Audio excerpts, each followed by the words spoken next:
연말에 휴가여서 자리를 비웠는데도 뉴스가 연말인데 한가하지가 않더라고요. 그래서 장슬 기자가 엄청 고생했던데 지금 오늘은 이제 더불어민주당 어제 저녁에 비공개 최고위원회의 열어서 이제 강선우 의원 전격 제명했습니다. 사실 앞서서 그날 오후에 강 의원이 탈당하겠다 선언을 했는데 제명까지 갔어요.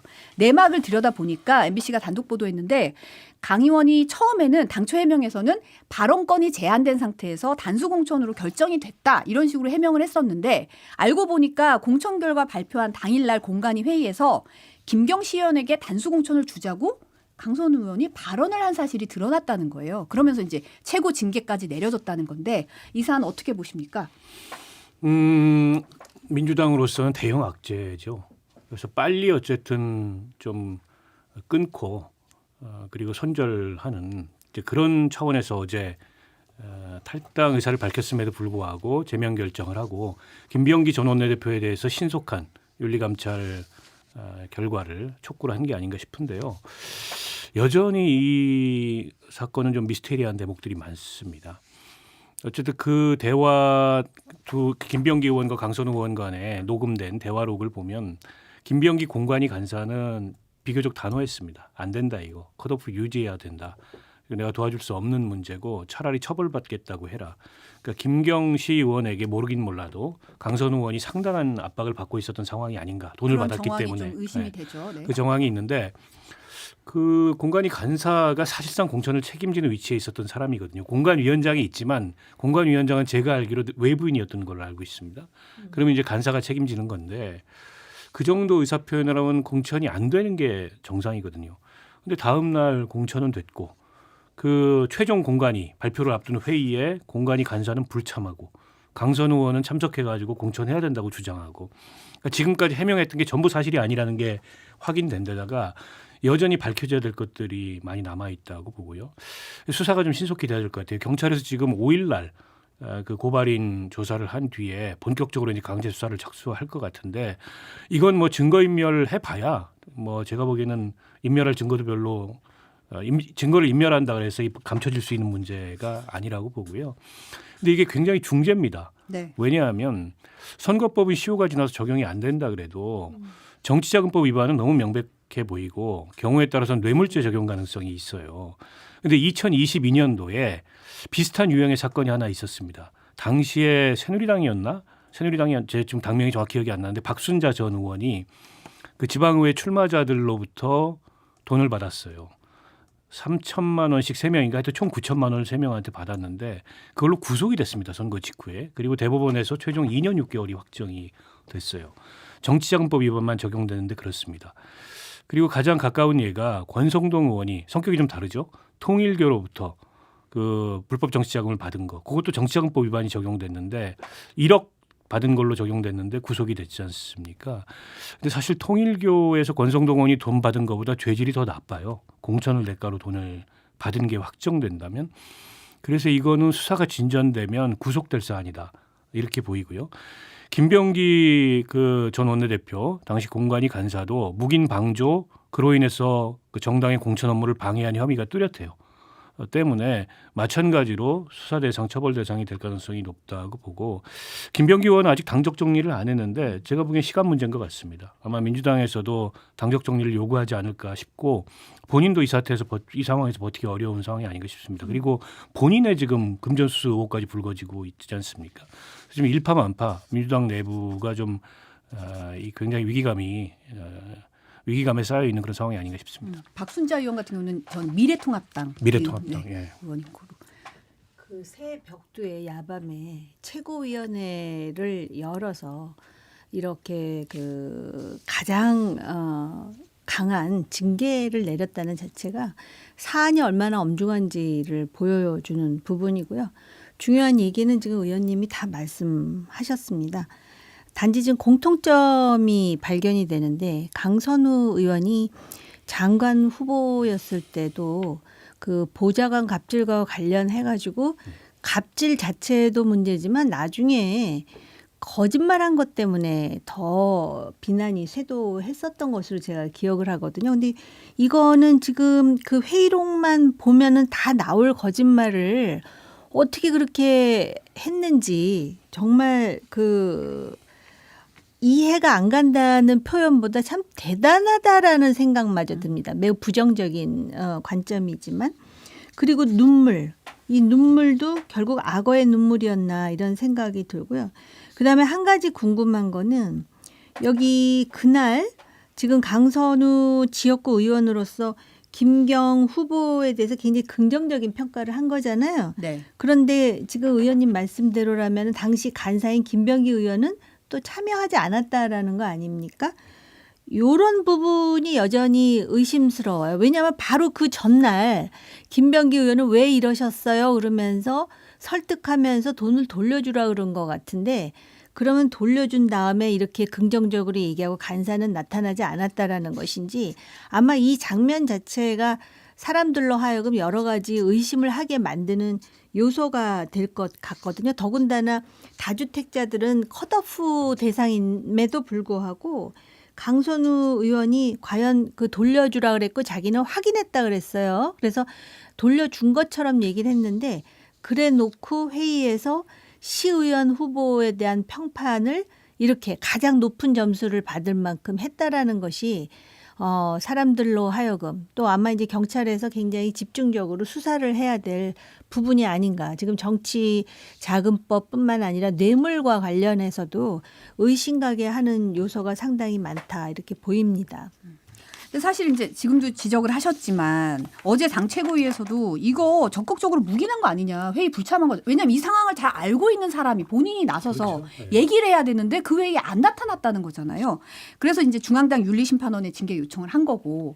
근데 사실 지금 아까도 의원님께서 말씀하셨지만 의혹이 또 불거 나왔어요. 이제 본인이 돈 받은 의혹이 지금 네. 나왔거든요. 네. 이 얘기가 처음 있는 건 아니에요. 지난해 이제 총선 전에 이수진 전 의원이 이제 제기를 한 바 있는데 이제 탄원서 내용을 이제 한겨레가 입수를 했더라고요. 내용이 상당히 구체적입니다. 전직 동작구 구의원 두 사람이 2020년 초에 김 의원의 부인에게 각각 1,000만 원, 2,000만 원 건넸는데 뭐 나중에 돌려받았다는 거잖아요. 그런데 한 사람은 2020년 총선을 앞두고 설 연휴 전에 500만 원을 김 의원 부인에게 갖다 줬더니 이거 구정 선물로는 너무 많고 공천 헌금으로는 적다 이러면서 돌려줬다는 거예요.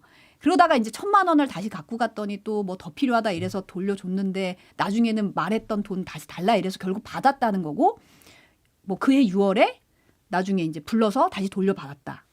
그리고 다른 전직 구의원 같은 경우는 5만 원권으로 현금 2천만 원을 김 의원 부인에게 직접 줬는데 나중에 그때도 똑같이 그해 6월에 딸 주라고 새우깡을 담은 쇼핑백을 주길래 받아왔더니 그 안에 현금 2천만 원이 있더라. 굉장히 구체적으로 정황을 탄원서에다 썼더라고요. 그 아시겠지만 정치자금이나 뇌물은 받는 순간 범죄가 성립됩니다. 돌려줬다고 해서 나중에 안 되는 게 돌려준 건 아니죠. 아무 상관이 없고요. 예외적인 경우는 그 즉시 돌려줬을 때 그리고 어떤 대가도 이루어지지 않았을 때 그것만 이제 예외가 적용이 됩니다. 때문에 저게 사실이라면 명백한 범죄고요. 그리고 두 사례 다 부인이 지금 결부되어 있습니다. 부인이 창구였던 거예요. 그리고 이제 돈을 전달하고 돈을 받았다는 시점이 2020년 총선 직전입니다. 그걸 이제 2023년에 민주당에다가 제보를 하고 경찰에도 탄원서를 제출했다는 것 같아요. 작년 연말에 네. 전직 보좌진들이. 근데 민주당에서 당시에 최종적으로 그 제보 내용이 김병기 의원한테 갔다는 겁니다. 김병기 의원이 공직자 선출 뭐 평가하는 그런 위치에 있었는데 그리고 2024년 총선 공천을 주도했잖아요. 그 셀프 면죄부를 저 사안에 대해서 준 거죠. 그러면 민주당도 알고서 이거를 같이 김병기 의원과 그냥 덮었다. 이런 의혹을 받지 않을 수 없는 상황이고 동작경찰서 쪽의 해명은 이걸 처벌해달라고 수사 의뢰를 한 것으로 생각하지 않았다. 근데 그것도 좀 말이 안 되죠. 저거를 수사 의뢰가 아니면 저런 걸 뭐로 탄원서를 냅니까? 그리고 해당 그 지역구 의원이었잖아요. 동작경찰서가 있는. 때문에 벌써 이제 야당에서는 특검 공세를 해요. 수사 제대로 안 되고 당도 덮고 경찰도 덮었던 건데 수사가 제대로 되겠냐. 저는 김병기 특검 이런 얘기를 한동훈 그 국민의힘 전 대표가 아주 초창기에 김병기 의원 의혹이 불거질 때 했을 때만 해도 뭔 뜬금없는 소리냐 이런 생각을 저도 했어요. 갑자기 웬 특검. 근데 이렇게 상황이 돌아가면 터무니없는 얘기만이 아닌 게 될 수가 있어요.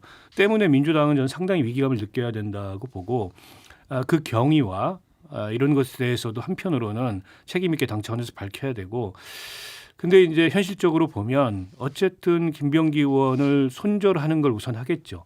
근데 이제 과연 순순히 호락호락 손절이 될까? 이게 의원들 간의 대화를 녹음하는 사람이잖아요.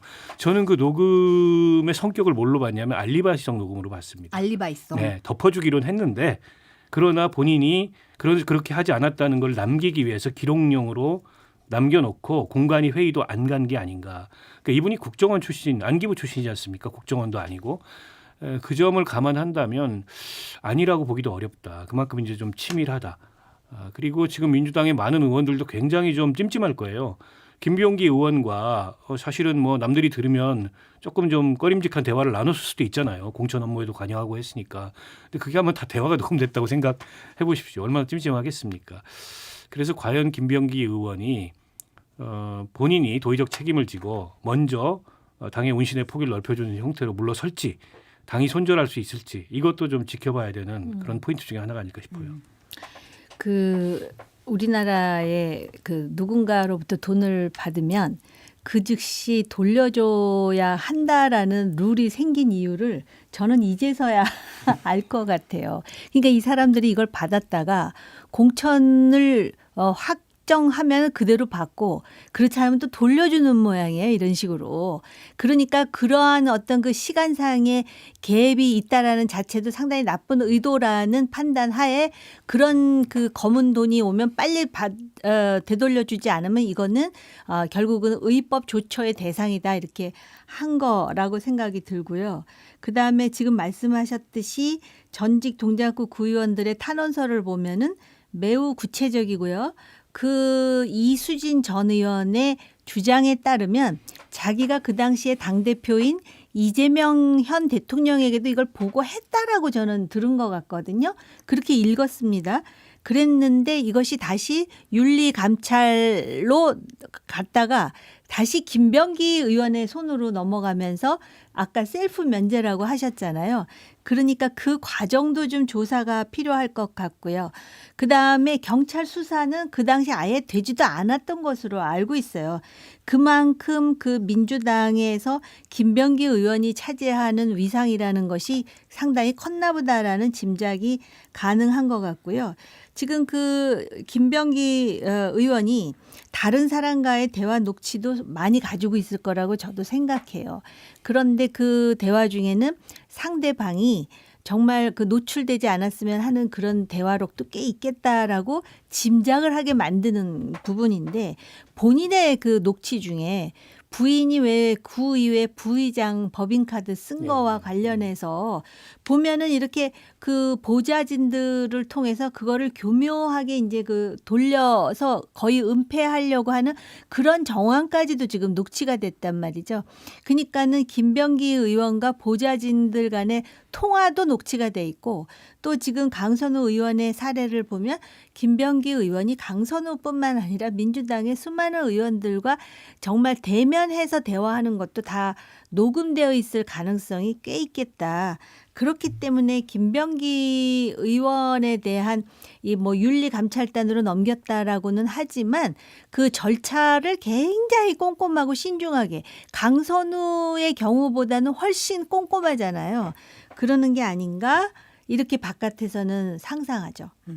지금 또 다른 녹취도 좀 문제가 되고 있는데 이해운 기획예산처 장관 지명자 국회의원 시절에 인턴 보좌 직원에게 폭언하는 녹취가 공개돼서 이제 논란이 일고 있는데 저희 잠깐 듣고 오겠습니다.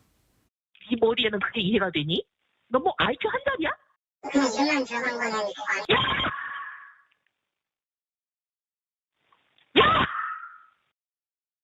내가 정말 널 죽였으면 좋겠다.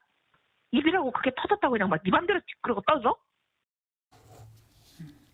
저는 이 녹취 보고 좀 쿵 내려앉는 느낌이 좀 들었었는데 지금 게다가 사적 심부름 시켰다는 폭로까지 추가됐어요. 또 다른 이제 전직 보좌 직원이 집에 있는 프린터가 고장났으니 가서 고쳐라 이런 지시를 받고 집에 갔더니 이 이후 후보자 남편이 헤드폰 끼고 피아노를 치고 있더라. 그래서 아니 남편이 고치면 되는데 내가 왜 여기서 이러고 있지라는 생각도 들었다. 그리고 또 다른 또 전직 보좌관도 이 고성과 폭언이 일상이었다. 이런 얘기를 또 언론사에 얘기를 했어요. 이 부분 어떻게 보세요? 저는 뭐 제가 다 이 트라우마 생길 것 같아요. 저걸 들었더니 게다가 아마 저 그 대화를 나눴던 인턴이 짐작컨대 20대 청년이 아니었을까 인턴이라고 이루어 짐작 했을 때. 가능합니다. 이게 2017년도 일이고요. 네. 그분이 지금 뭐 모종의 활동을 하고 있는 분인 걸로 알고 있어요. 근데 그 이혜훈 의원도 아마 뭐 그 아들, 딸 이런 자식을 키우는 분일 텐데 젊은 청년이 일을 잘 못해서 혹은 지시를 잘못 알아들어서 알아듣게 야단을 칠 수 있습니다. 근데 저건 야단치는 게 아니고요. 일종의 분풀이를 하고 있는 겁니다. 요즘 말로 분조장이에요. 분노 조절을 잘 못하는. 근데 적어도 국회의원이면 국회의원다운 어떤 인격과 품위 이런 것들을 요구받잖아요. 근데 그런 거하고 너무 동떨어진 모습인데다가 저거는 어느 이 조직에 어느 그 사회에 있던 저런 사람이 윗사람으로 있다면 그 밑에서 누가 견딜 수 있을까 이런 생각이 들어요. 그러니까 의원들이 특히 이제 과거로 거슬러 올라가면 요즘 세대의 감수성에 맞지 않는 그런 보좌진들에게 뭐 지시를 한다거나 뭐 막말을 한다거나 그래서 이제 간혹 요즘도 논란이 나오지 않습니까? 근데 저런 경우는 제가 보기엔 좀 쉽지 않아요. 드뭅니다. 그래서 저는 이혜훈 의원이 저 기획예산처 장관이라는 공직을 맡아도 될까에 대해서 상당히 의문이고요. 민주당에서 가뜩이나 이혜훈 의원의 뭐 탄핵 그 반대, 내란 옹호 전력 때문에 아무리 대통령이 이 포용과 통합 차원에서 의원 확정하는 인사를 했다 하더라도 찜찜해하는 기류가 있었는데 이렇게 된 부정적 기류가 훨씬 커질 것 같아요. 국민의힘에서는 작심하고 지금 갑질살에 모아가지고 공격하겠다고 벼르고 있고 민주당에서 저걸 방어할 수 있을까? 저거 어떻게 방어를 합니까? 그리고 이제 와가지고 잘못했다 미안하다로 넘어갈 수 있는 문제의 정도가 아니에요. 강도가. 요즘에요. 대중문화예술인들, 그 연예인들도 수십 년 전에 무슨 학폭살해 이런 걸로 그냥 날아가는 시대입니다. 근데 요즘에 특히 이제 2030 청년들의 감수성에 저런 폭언이 도대체 어떻게 그 다가설까라고 생각해 본다면 저는 이혜훈 의원이 쉽지 않겠다. 그리고 개인적인 생각으로는 바람직하지 않다. 저런 이제 장관이라는 공직을 맡는데 이 정부의 성격을 감안한다면 더더욱 바람직하지 않다라는 생각이 듭니다. 정숙희님이 이 녹취 좀 그만 들려줬으면 좋겠다. 막 이런 얘기하셨는데, 네, 어떻게 들으셨어요, 의원님? 그러니까 이게 이제 내가 그렇게 당했다 또는 그렇게 당했다고들 하더라라는 제3자의 전언이 아니고 이게 지금 직접적으로 생생하게 완전히 그냥 증거잖아요. 1차 증거잖아요, 일종의. 그러다 보니까 그리고 이제 갑질 하는데 이거는 아마 누구도 추종하기가 어려울 정도의 수준이 아닌가. 그래서 상당히 이제 충격적으로 느껴지는 것 같고요. 저는 오히려 이제 지금 그 임명권자가 어떤 생각과 결정을 할지를 지금 지켜보고 있는 중이에요. 아마 지금 대통령실에서는 인사청문회를 한번 이제 해보겠다라는 것까지는 생각을 하는 것 같아요. 아직까지는. 그리고 본인이 뭐 이 상처받은 전직 인턴에게 뭐라 그랬죠? 내가 정말 그랬다면 사과. 아니 그런 거잖아요. 이거는 그냥 녹취가 나와 있으니까. 그리고 본인도 아마 그 상당히 오래전의 일이기 때문에 이게 이렇게 남아 있을 거라고 상상이나 했었겠습니까? 근데 사실은 굉장히 부적절하고요. 아무리 폭언을 하더라도 그리고 이제 특히 여성들 경우는 모성애라는 게 기본적으로 있는데 남의 자녀에게 이런 말을 쓰기는 쉽지 않거든요. 자기가 자식 키우는 사람으로서. 그래서 뭐 이미 다 말씀을 해 주셔가지고 저는 보탤 게 없어요. 아니 근데 이분이 전형적인 강약약강 스타일이 아닌가 싶어요. 왜냐하면 장관 지명된 이후에 그 차에 딱 내려가지고 지금 그 청문회 준비 사무실로 들어가면서 모든 기자들하고 악수하고 또 그 기자들을 대할 때 이 표정과 지금 저런 어떤 언행은 한 사람이 했다고 믿어지기가 좀 어렵잖아요. 너무 다르죠. 근데 강약약강인 사람이 기획예산처 장관처럼 자원 배분하는 그런 역할을 맡으면 됩니까? 저는 약간 검증이 좀 너무 느슨했던 거 아니냐. 내지는 통합과 포용이라는 그런 인사 정책이나 인사 방향에 너무 이게 좀 치우쳐가지고 함께 균형 있게 검증해야 될 것들을 못한 거 아니냐 이런 생각이 생각이 들고요. 또 다른 유형의 갑질로는 탄핵 반대 집회를 이제 보수 정당이 막 할 때 이해운 의원이 그 본인이 당협위원장으로 있는 그 당협의 시구위원들을 포함해서 삭발을 요구했다는 거 아닙니까? 그리고 강요했다는데. 삭발식을 했다는 거예요. 그 정치적 목적도 참 한심하고 동의할 수 없지만 본인이 삭발한다면 몰라도 그걸 어떻게 남들한테 요구할 수가 있어요. 그거는 이제 개인의 어떤 결단으로 하는 건데 그것도 제가 보기에는 정상적인 모습은 아니에요. 그래서 어쨌든 대통령이 굉장히 야심찬 인사를 했는데 사람을 잘못 선택한 것 같다라는 느낌을 지우기가 어렵습니다. 지금 강훈식 비서실장이 오늘 김어준의 뉴스공장 출연해서 그 인터뷰에서 뉴스공장 인터뷰에서 도전적인 과제 요구 쉬운 일은 아니라고 인식하고 있다. 청문회 검증을 통해서 이 도전이 잘 됐으면 하는 바람을 갖고 있다. 그러면서 이제 갑질 논란에 대해서는 직접적인 언급을 안 했어요. 그러니까 아까 의원님 말씀하셨듯이 인사검증, 이제 인사청문회까지 가서 검증을 어떻게 하는지 보겠다라는 입장인 것 같은데 지금 여당 내에서도 장철민 의원 같은 경우는 보좌관 출신이거든요. 이거 주먹질보다 더한 폭력이다. 이거 사람에게 이런 말 할 수 있는 사람 어떤 공직도 맡아서는 안 된다라고 아예 사퇴 요구 지금 하고 있고 저는 국민의힘 김재현 최고위원이 오늘 이제 김종배 시선 집중에 나와서 했던 말이 좀 의미심장했는데 좀 뭐 이게 본인도 이제 그런 거를 봤다는 거죠. 뭐 보좌진들이 겪는 거를 저도 목격을 했다. 이런 얘기 하면서 이 의도가 뭘까?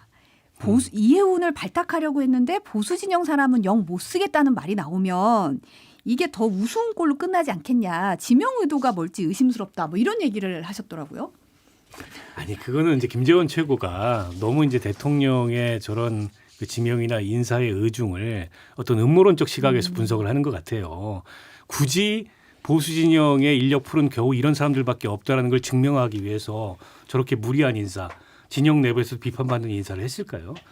그거는 이제 김재원 최고가 어쨌든 말을 조금 더 극적으로 하려다 보니까 그렇게까지 음모론적 시각을 확장해서 얘기하는 거라고 보고 그러니까 국민의힘이 지금 모양새 사나워요. 국민의힘도. 왜 그러냐면 엊그저께까지 한솥밥 먹던 사람이지 않습니까?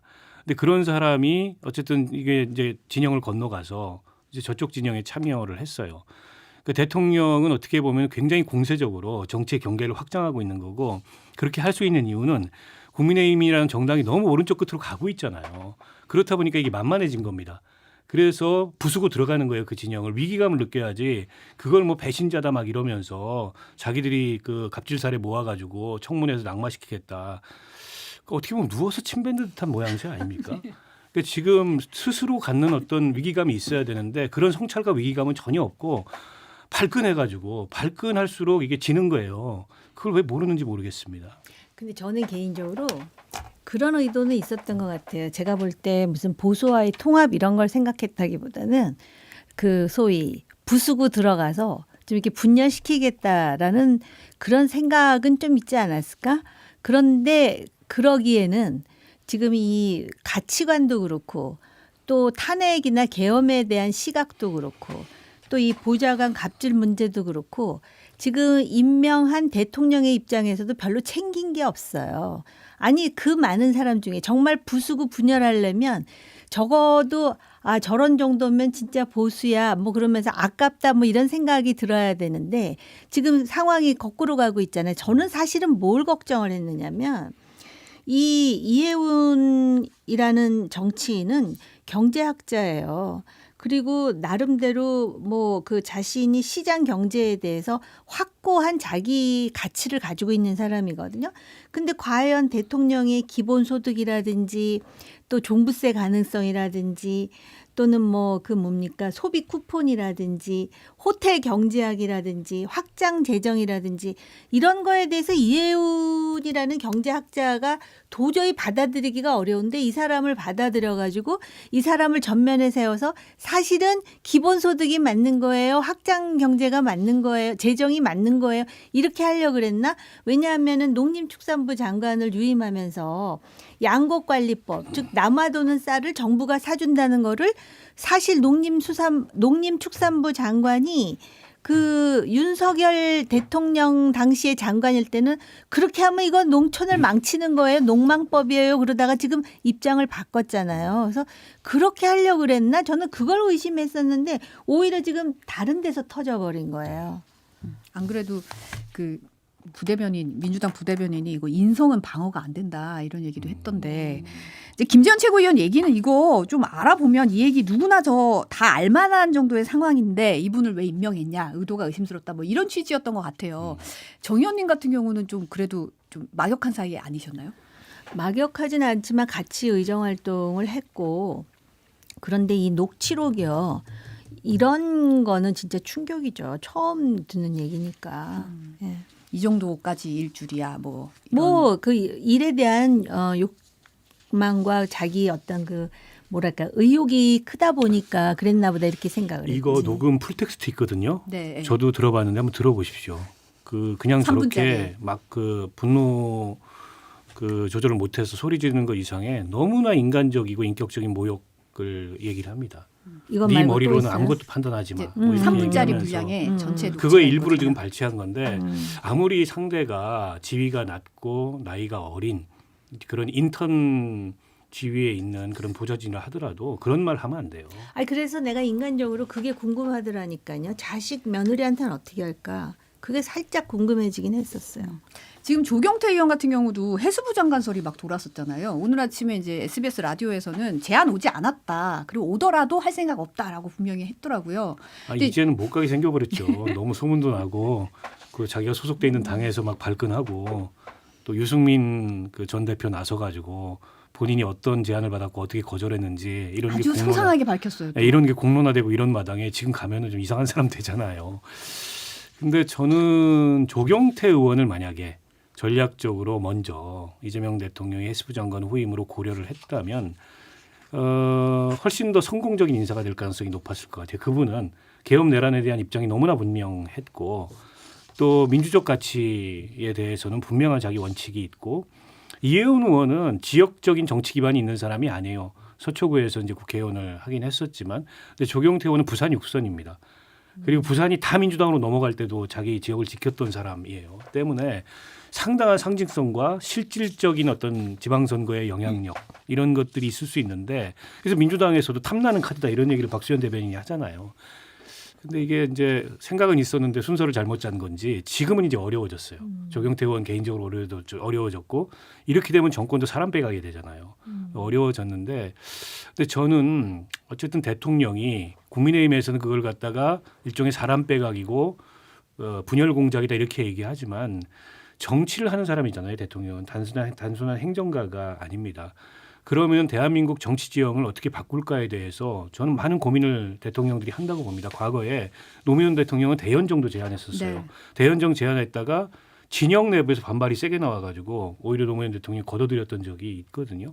이제 그런 차원에서 본다면 국민의힘이 상당히 합리적이고 강한 보수 정당으로 견제력을 행사한다면 제도화된 연정이나 제도화된 협치를 고민했을 거예요. 근데 국민의힘이 무너지고 있어요. 스스로 자멸하고 있습니다. 저게 일종의 이제 내란 옹호 정당, 그리고 지역적으로는 영남 자민련, 그다음에 극우 이 컬트 세력들이 주류가 되는 그런 정당. 그러면 정치하는 사람 입장에서는 저거를 발밑을 흔들어서 부수고 들어가겠다 이런 생각을 하는 게 합리적 선택이에요. 그래서 그걸 가지고 비난한다고 해결될 문제가 아니고 국민의힘이 이걸 방어할 능력이 없는 게 훨씬 더 문제인데 여전히 감정적으로 긁혀가지고 발끈하고만 있다 이런 생각이 들어요. 5월님이 조경태 의원 잠시 설렜던 거 아닌가라는 말씀을 또 하시기도 했는데 어떻게 보세요, 정 의원님? 글쎄 근데 저분이 원래 민주당에서 왔고 그래서 만약에 근데 본인한테 뭐 그런 제안이 없었다고 하는 거 보니까는 없었던 것 같아요. 그래서 저도 좀 궁금해요. 이재명 대통령이나 민주당의 수뇌부가 그 원하는 그런 어떤 그 소위 통합의 정치라는 게 무엇이며 그다음에 어쨌든 사람들에게 어프로치는 하잖아요. 국민의힘 쪽 사람들에게. 근데 그 기준이 뭘까? 이런 생각 궁금함은 있어요. 근데 아마 이제 그 이혜훈 후보 같은 경우는 이 자체가 상당히 처음에 들었을 때는 이게 국민의힘에게 상당히 타격이 있겠다, 타격감이 있겠다 이랬었어요. 그랬는데 이렇게 요새 갑질 이게 또 가뜩이나 지금 화두가 되는 상황에서 그 얘기가 나오니까는 지금은 아마 방어가 힘들다라는 그런 이야기까지 나오는 것 같아요.